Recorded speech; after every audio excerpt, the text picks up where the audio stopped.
And me sister Pranitha గారితో అంటే bonding ఏ విధంగా ఉంది? యాక్చువల్గా ఇప్పుడు సెలబ్రిటీస్ మీరు ఆగుతారండి అంటే యాక్చువల్లీ అంటే ఇద్దరి మధ్య అంటే ఇప్పుడు మ్యారేజ్ అయిన తర్వాత కొద్దిగా దూరం అయినట్టు ఉంటారు కదా. సో అది కాకుండా ఇప్పటివరకు మేము ఎక్కడ మీడియాలో కొని మాట్లాడడం చూడలేదు మీ సిస్టర్ని. అంటే బేసికల్గా ఎలా ఉంటారని అంటే ఆడియన్స్ తెలుసుకోవాలనుకుంటున్నారు. సో ఆడియన్స్ తరపు నుంచి నేను అడుగుతున్నాను.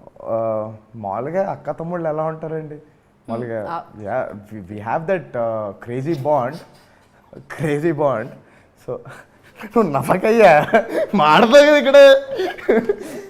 So we have a very good bond అండి. బట్ తను ఎక్కువ బయటకి కనపడదు కాబట్టి షీఈస్ వెరీ రిజర్వ్డ్ కాబట్టి basically she is very reserved. అంటే ఎక్కువ కలవడం ఎక్కువ మాట్లాడడం తను అలా చేయదన్నమాట. సో మాకు ఉండాల్సిన బాండింగ్ మాకు ఉంది, బట్ అది we don't portray outside, that's all. Okay.